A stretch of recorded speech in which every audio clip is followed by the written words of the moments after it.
is Halloween, this is Halloween, Halloween, Halloween, Halloween, Halloween. Doo-doo-doo-doo-doo-doo. All right.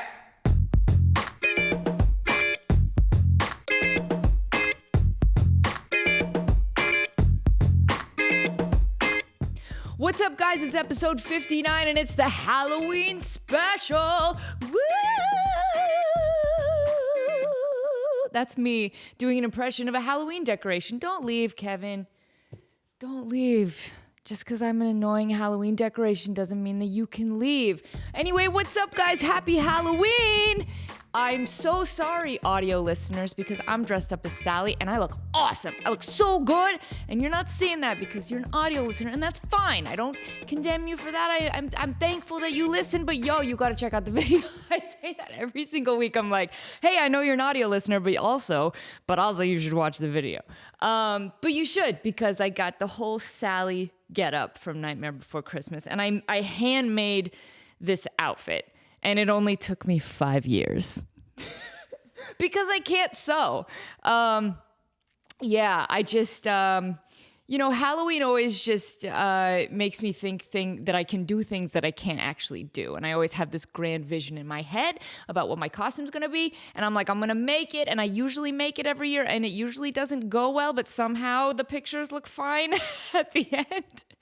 I do lots of trips to Goodwill, lots of trips to Joann Fabrics, which can we talk about some decorations at Joann Fabrics this year? Like these sewing bitches have lost their minds. Look at this. Look at this decoration. Hey, Joann Fabrics. We don't need that. It's a skeleton sewing machine. And no, audio listeners, I'm not talking about a sewing machine that has spoopy skeletons all over. Oh, that's so charming and great. Halloweeny. Woo! It is an actual, like deformed looking skeleton, like the head and it's so ugly. And I'm like, who came up with this? And who was like, yes, we need to sell this. This is going to fly off the shelves. Kev, come here. Come here, buddy. Come here, buddy. Come on, you're a cat. Yo, it's your holiday. But anyway, so like years ago, I put together this costume and I bought all the fabric and I drew some of the lines and the dots and I drew on it. And then I hand sewed it because I didn't have a sewing machine at the time. And then I got halfway through and I'm like, I'm done. I am tapping the out. I'm tapping out. So if you remember the photos I took in this thing years ago, I never showed you the back because there was no back. My butt was out. It was a full moon that Halloween because my butt was out. So Sean's taking my pictures in the backyard. And I'm like, hey, just don't show my butt because there's no butt on this costume. It's just out there, real breezy that time of year. But anyway, this year I acquired a sewing machine, and I'm like, you know what? I gotta fix up this. I gotta fix up this Sally dress, and so that's what I did. And then I put on the makeup. I got the kind of the blue shadow. I didn't go full blue because I'm not a Smurf. I'm not gonna go full blue. I'm not, Tobias from Arrested Development. I'm not gonna go blue myself. I blew myself. I blew myself. There's got to be a better way to say that. I'm not Tobias Funke. I am just me, and I kind of. You can hear the scratching from the litter box. Obviously, Kevin is he's pooping right now, so you can mark that off your bingo card for today's Temperamental episode. Yes, it's happening. But anyway, I did the stitches. I drew on the stitches on my arms and on my face with my liquid eyeliner. And the stitches on this arm are a lot better than this arm because I am right-handed. Just like really, really struggling. And I didn't know if I should do the cheek stitches here, the smile stitches, because I'm talking and it's probably gonna get all smudged. But I'm like, you know what? If you're gonna do it, you gotta do it. If you're gonna do it, you gotta commit. And your girl commits every Halloween. I go all because Halloween, my favorite. Halloween's the best. But we got to talk about something that's wrong with Halloween, that society has ruined about Halloween. So, can we talk about pumpkin carving? What's with the stencils, y'all? What's with the stencils? And what's with the decorations on toothpicks that you just kind of stick in the pumpkin to like make a face? And like kooky eyebrows and like little funny ears. It's not Mr. Potato Head. It's not Mr. Potato Head. Get out of here with those decorations on toothpicks. I'm not here for it. Okay? And kids like painting pumpkins, that's kind of okay. If you have like really super dumb kids, like just go outside for 2 hours and just paint pumpkins. I've definitely done that with my own kids. Just go paint pumpkins. Leave me alone. Trying to watch Property Brothers. Shut up. I would never tell my kids to shut up, but I would tell them to go paint pumpkins for 2 hours, which I have done. But anyway, pumpkin carving. Okay? These stencils, not okay. I'm seeing Instagram posts from all sorts of people with these beautifully carved pumpkins because they used a stencil. They printed it out, or they bought it at Joann Fabrics where they sell the weird bony sewing machine that they shouldn't sell because it's horrific and it's a crime against humanity. I don't know. Michaels needs to slow down. Michaels is ruining Halloween. It's too much. They sell these stencils and they're like, they use the stencil with the pumpkin and you can carve a beautiful hole into your pumpkin. Because that's what you're doing. You're just carving a hole in your pumpkin. And it's gorgeous, and they're using the stencils, and everybody's like doing a really good job. No, that's not what Halloween's about. That's not what Halloween's about. Halloween is about having a grand vision in your mind of what you think your pumpkin's going to look like.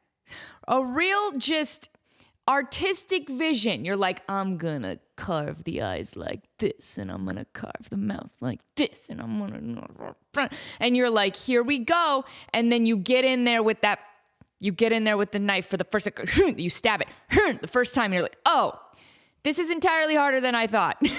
I've done this so many years in a row, I've forgotten how hard it is. The knife is not going through the pumpkin very well. You're sawing it. You're sawing it over and over and over and over just to carve like a half inch.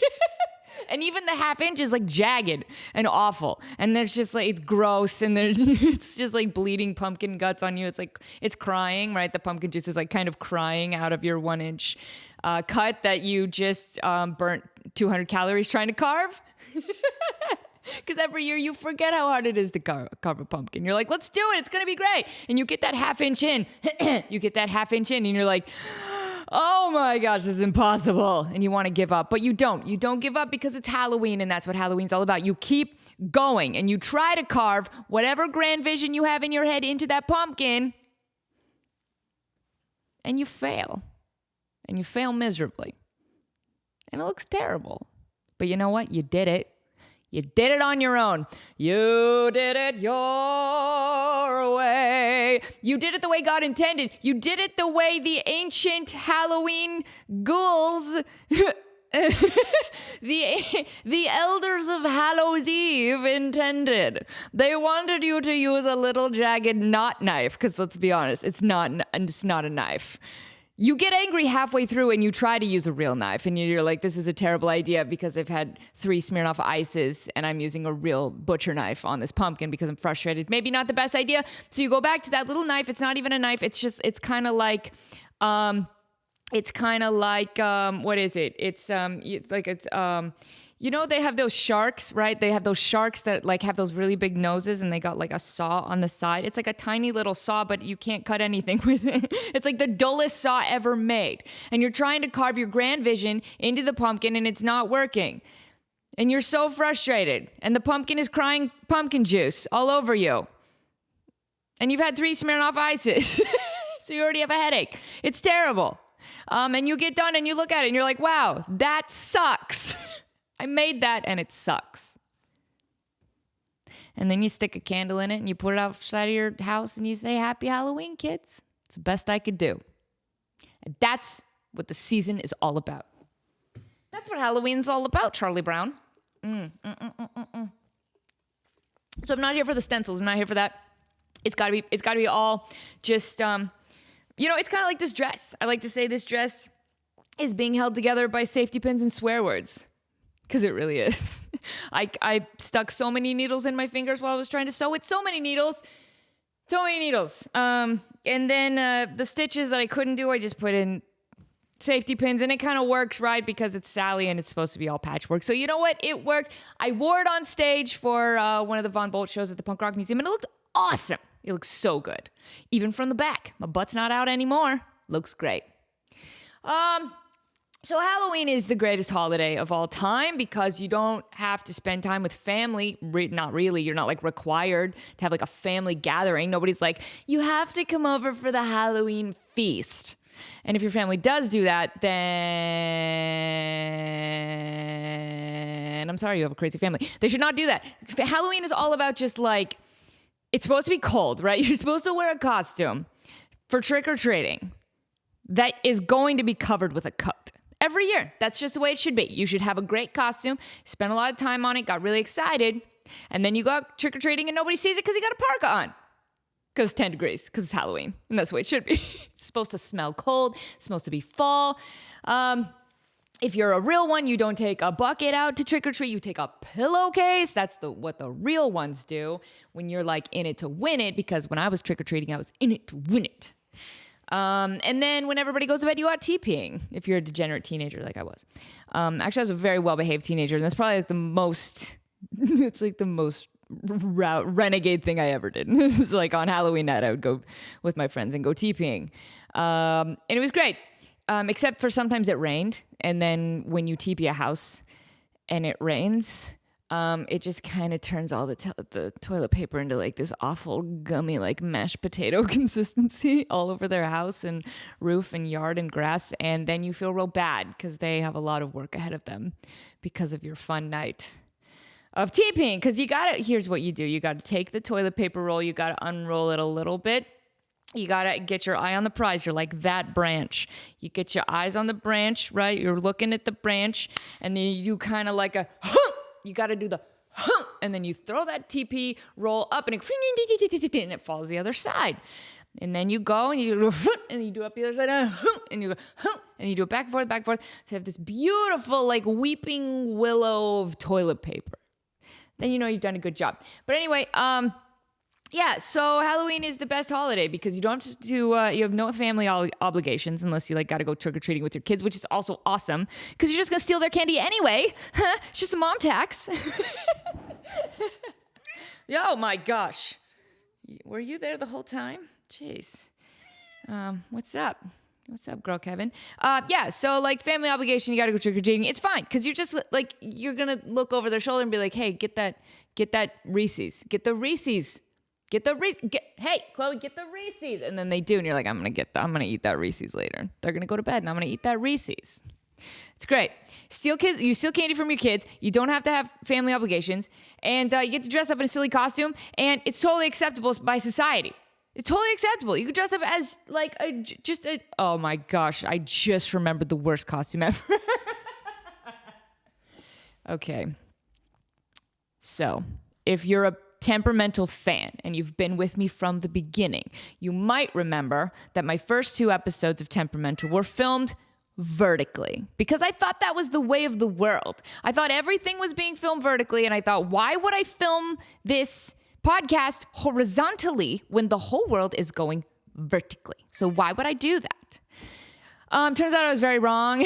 Like a lot of platforms like still don't support long form vertical content. So it's better to just shoot it traditionally widescreen. But anyway, if you remember episode 2, I was talking about hedge mazes, how I went to a hedge maze in Las Vegas that was definitely not a hedge maze. It was just a hedge hallway. There was no maze aspect about it. You didn't get lost. You didn't get concerned that you weren't going to get home that night.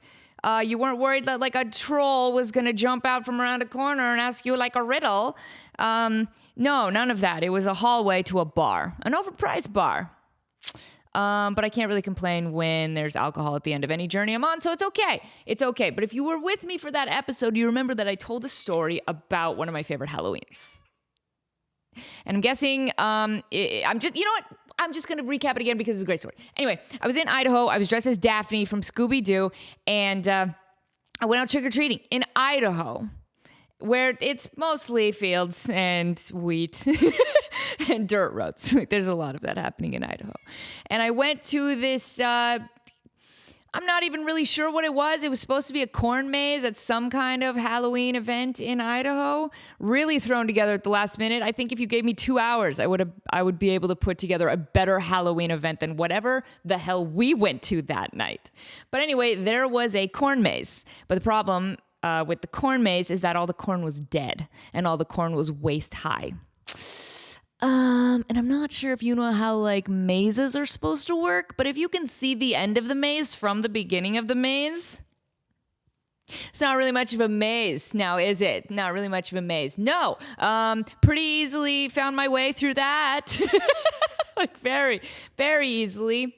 But then at the end, a man with a chainsaw chased me. A man with a chainsaw chased me.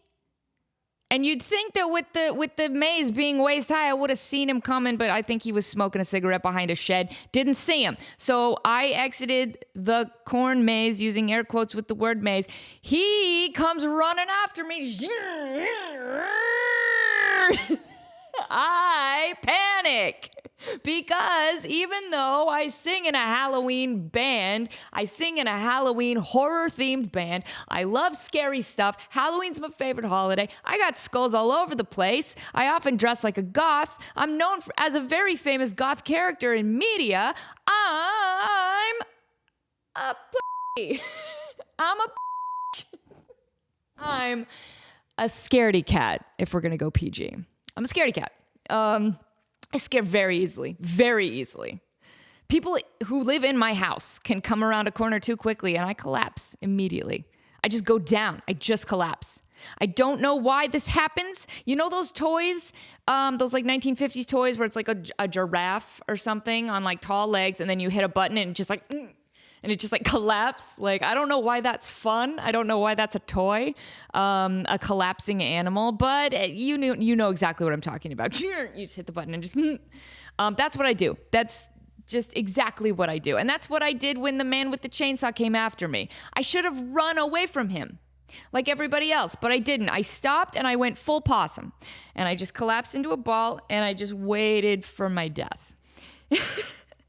And I said this on the other episode, but I often wonder if in that moment he was like, should I just kill her? This is weird. Everybody else ran, but she just went full possum and I'm holding a real chainsaw because it's Idaho. So of course it's a real chainsaw. I guess I could just kill her. Nobody would know it's me because I got this Leatherface mask on. So, maybe not today. And then he just kind of got a little confused and just kind of wandered back to his shed. Probably had another cigarette. And I got up from my fetal position and just had a whole new outlook on life. I'm like, I nearly died. My whole life flashed before my eyes. That man with a chainsaw could have gone right through my neck, and that would have been the end of me. I would have just died as Daphne outside the worst corn maze ever created by man. That's not how you want to go out. It's not how you want to go out. Where was I going with this? Oh, yeah. But then later that night, I was talking about the worst costume I've ever seen. Later that night, after the corn maze, this was a college town. This was Moscow, Idaho, if you guys know, the U of I. There's frats there and sororities, and I had never been to a frat party ever before in my life. I was doing like online college at the time. Danny and Cassie, my cousins, now cousin and cousin-in-law, were going to U of I, and I was like, I want to go to a frat party. I've never done it before. And they're like, really? Why? And I'm like, I don't know. And they're like, okay, I guess we'll stop by one. So we stopped by a frat house. And I walk into the frat house, and there's like a sea of people. And through the heads, I see a boy that I had a crush on in middle school. Big crush. I was like, oh my God. Is this a 90s movie? Like, is this happening? Like, is the song gonna, what makes you different, makes you beautiful? And then all of a sudden, like, he's gonna see me from across the room and be like, you're no ugly duckling anymore. You've grown into a beautiful red-haired Daphne look-alike. You accompany a dog on mysteries and you're beautiful. And I would have been like, we were always meant for each other. And now here we are reunited after all these years. That's how for a split second I thought maybe it was going to go. And then the sea of people parted And he did see me and he walked over. And he was dressed as a used tampon. That was his costume. That is what he chose to wear that night in front of everyone. Not just a tampon that's seen battle. That's the costume that he wore that night, that he looked in the mirror and he said, yes, that's the shit. That's what we're doing. Here we are. Boom. Dude, frat boys are so the worst. They're so the worst. And you know what? I'm really glad it happened because in that moment, like I said, there was a sea of people. I saw his head and I think I said, I'm in love with that guy. And then the sea of people parted and I said, I don't ever want to see him again. I think I said maybe 3 words to him and was like, I wish you well on your journey. I hope someone flushes you. Against plumbing regulations. But anyway, yeah, that's the worst costume I've ever seen in my life. It's so terrible. Don't be a used tampon. Just don't do it. It's not funny. It wasn't funny. Poorly executed, by the way. Well, I mean, executed enough that I knew what it was, but poorly executed meaning it wasn't really funny. Can you not just sniff my hair? It's very creepy. Anyway, top 5 Halloween songs. We're gonna go. I'm just gonna go off the top of my head. I've not thought about this. We're gonna go Dead Man's Party by Oingo Boingo. We're gonna go Pet Sematary by the Ramones. We're gonna go Thriller. You stop moving my microphone with your tail. We're gonna go Thriller. We're gonna go Halloween by AFI / The Misfits. I remember Halloween, dead cats hanging from poles. Is that very offensive to you as a cat? Yeah. And then, of course, number 1's Monster Mash. Monster Mash is the greatest song ever written for Halloween. Dude, the theatrics of Monster Mash. I was working in the lab late one night. Dude, he gets so into it. It's so good. It's so good. Whatever happened to my Transylvania twist? He does the whole thing. He did that mash. And then those super annoying backup singers. He did that mash. He did the monster mash. It was a graveyard smell. He caught on in a blood. He did the monster mash. Wow. I'm not sure the backup singers should have been turned up that much. I think they could have just been faded into the background a little bit more. Wow, wow, wow, wow. Oh my gosh, Monster Mash is so good. Even when the Misfits redid the Monster Mash, their version was also good. Although that was like the later version of the Misfits. Can I tell you something crazy about the Misfits? By the way, okay, so going back, those are my 5 songs. You know what? I'm locking it in. I'm not even going to think about it. We're going to go Dead Man's Party, and go, it's a dead man's party. Who could ask for more? That's a great freaking song. Plus it's Oingo Boingo, which means it's Danny Elfman, who did the voice of Jack Skellington. And he's amazing. He is like the Halloween music dude. And then what else I say? Pet Sematary by the Ramones is just great. I don't wanna be buried in a pet cemetery. It's just great. I just like it personally. And then what did I say? Thriller. I love that. I love it. And I love the fact that my child is watching Sing. It's a movie called Sing, where they just take a bunch of old popular songs and ruin them even more. It's amazing. And now my kid's listening to just like the most terrible version of Thriller I've ever heard. And I'm like, that's not the real version. And she's like, shut up, you're a square. And I'm like, don't tell me to shut up in church. Why are you doing that? And she's like, well, why are we talking about Thriller in church? And I'm like, well, that's just how I wrote in the past. She's like, shh. I'm trying to forgive your sins. And I'm like, let's talk about Thriller. Michael Jackson was a zombie and he danced around and it was great. And that is the only version that should exist. But yet the Sing movie is like, let's just create a really terrible version of it and then animate a bunch of animals to like dance to it. And like, it's going to be amazing. It's not amazing. It's terrible. It's really bad.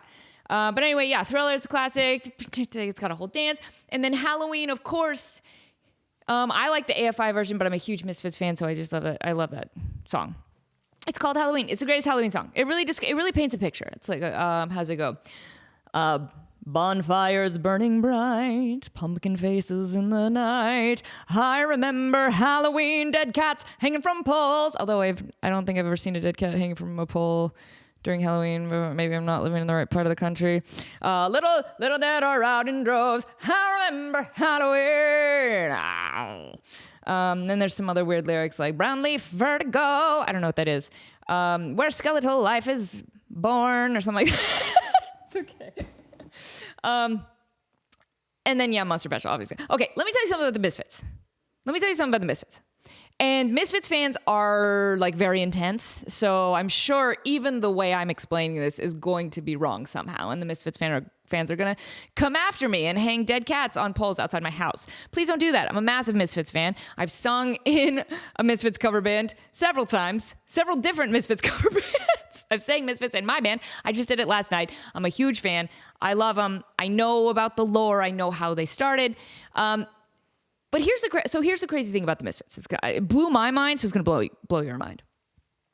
When they started, they just released like a crap ton of songs. They just kept releasing them, and they were all like 1 minute long. So all these songs were like super, super short.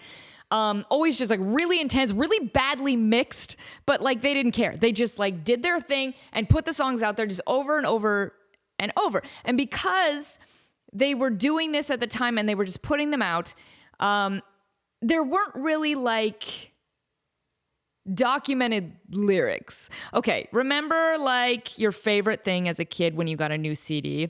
If you could get through the government plastic and cut through that horrible sticker that like curled around the side of the CD, and then left horrible residue on your beautiful new case that you just spent $39.99 on at Circuit City? Like, why do they put that sticker on there? Terrible.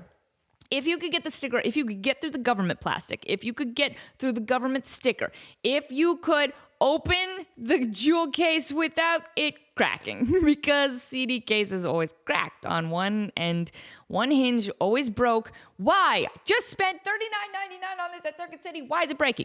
Anyway, if you could get to the product you just bought, the best thing was putting the CD in your stereo. The little thing comes up, and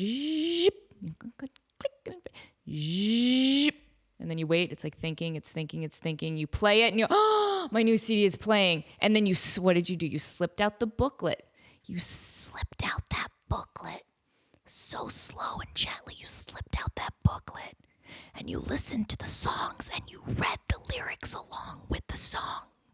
Because now you know the lyrics. Because all you've done is heard it on the radio, and you're singing, what is it? Concrete Jungle, Wet Dream Tomato.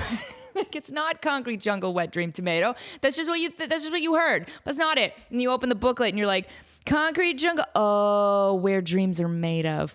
I've been singing Concrete Jungle, Wet Dream Tomato to how many people?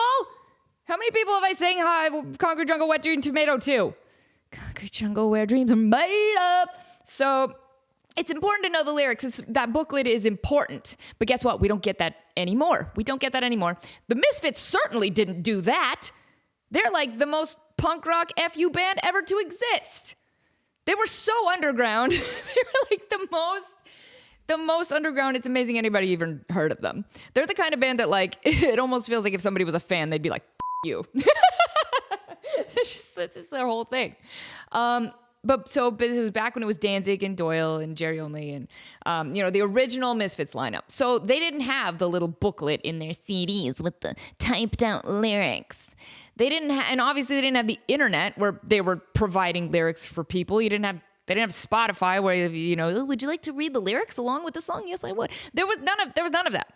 So they had all these songs just being released, and no one actually knows what the right lyrics are to a whole bunch of Misfits songs. This blows my mind because I've not heard of this with another band. And I'm sure there's other ones. But with a band as big as the Misfits, even if you don't know the Misfits, you know the logo. You know the Fiend logo, the skull, which actually came from a thing called Crimson Ghost. Like they stole the logo and then they got it's a whole big thing. But I do know that the Misfits didn't come up with the logo. I am that knowledgeable, so just like take a seat, okay? I do know what I'm talking about. But so the first time I had to learn all the Misfits lyrics, I was looking them up online, and I was realizing that every website that I went to for lyrics all had different lyrics for the same song. I'm like, this is insane. Nobody knows. So I was talking to James about it because he's the lead singer of Von Bolt. He is James Von Bolt, and Misfits are his favorite band. And he's like, yeah, nobody knows what they are. You just kind of just say whatever, and half the time the band didn't even really remember the lyrics on stage anyway, so they just kind of started screaming. So it's all good. Kind of like whatever you want it to be, that's what it can be. And I kind of love that choose your own adventure like ideology of lyrics, right?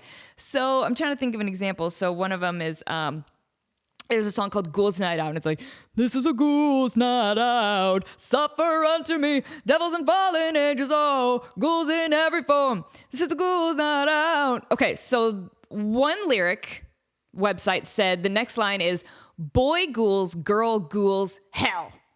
It's punk rock. It doesn't need to make sense. But it's like, boy ghouls, girl ghouls, hell, the human hell of eating flesh. They love eating flesh, dude. The Misfits love singing about eating flesh. So that's what one website said. But then you go to a different website, and that site says it goes, all ghouls go to hell, right? All ghouls go to hell. Instead of go ghouls, boy ghouls, hell, right? So we don't know. It's kind of like it's those weird internet things where like they play a weird sound and you're like, does it say this or this? But whatever words you're reading at the time, you're like, it does sound exactly like that.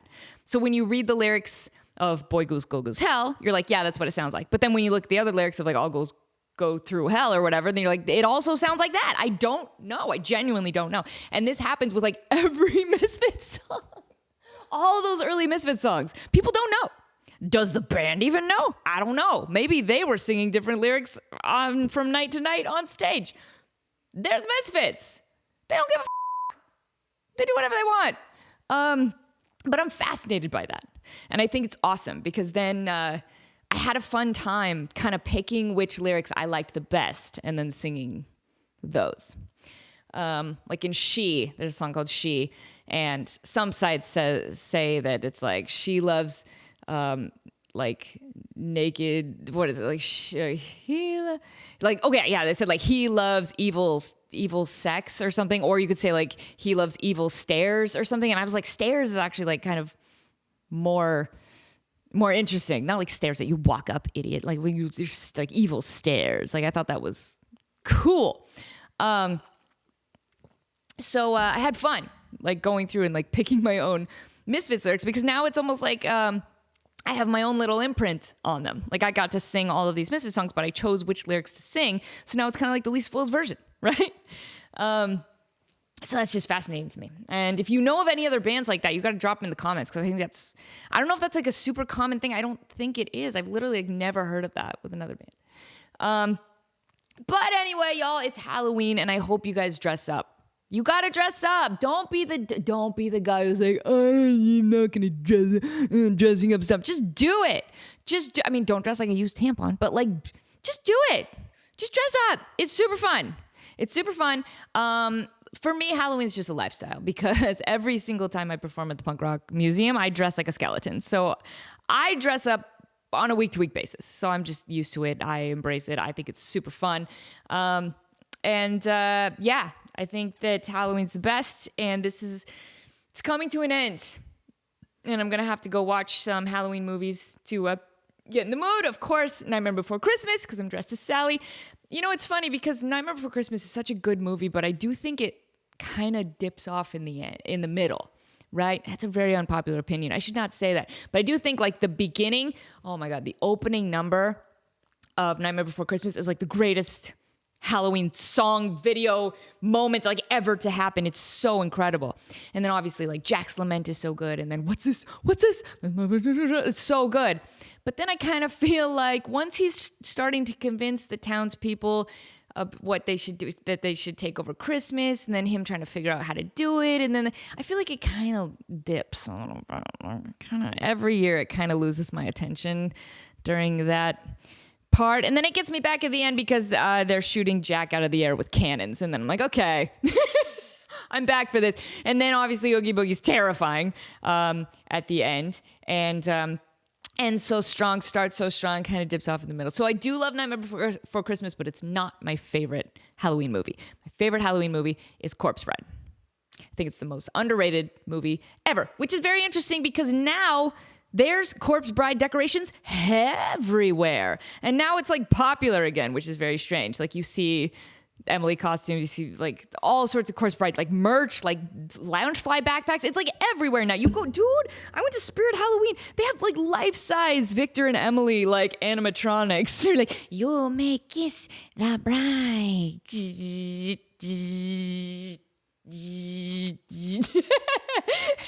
And they're great. And I would buy them if they weren't $250 or whatever the hell they are. But it's so weird because for years, like nobody really knew it. Like it was always my favorite. And I talked to people about that. And I'd be like, I like Corpse Bride better than Nightmare Before Christmas. They're like, I don't even know what that is. And you're crazy. And stop talking to me. But it's incredible. And I like that there's like a resurgence of it and people like it again. But yeah, it's great. I think that movie's gorgeous and beautiful and tragic. And Emily's like one of my favorite characters. And I think her arc is really cool. And sometimes movies don't have to have a perfect happy ending. Like it certainly doesn't for her, but it kind of does. So it's just tragically beautiful. And Tim Burton is so good at everything he does. But anyway, yeah, dude, Halloween is, if I'm publishing this today, then Halloween's tomorrow, and I hope you guys try to carve a pumpkin before then. I made the mistake of carving a pumpkin too early, and it just died immediately because it was still like 100 degrees in Vegas.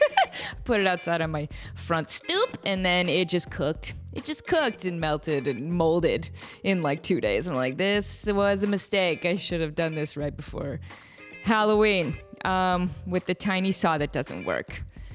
But yeah, man, happy Halloween.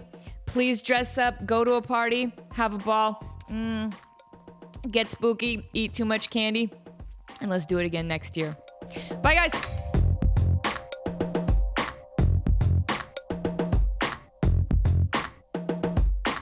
Oh, I just spilled energy drink all over my Sally dress. Oh. Now I smell like peaches.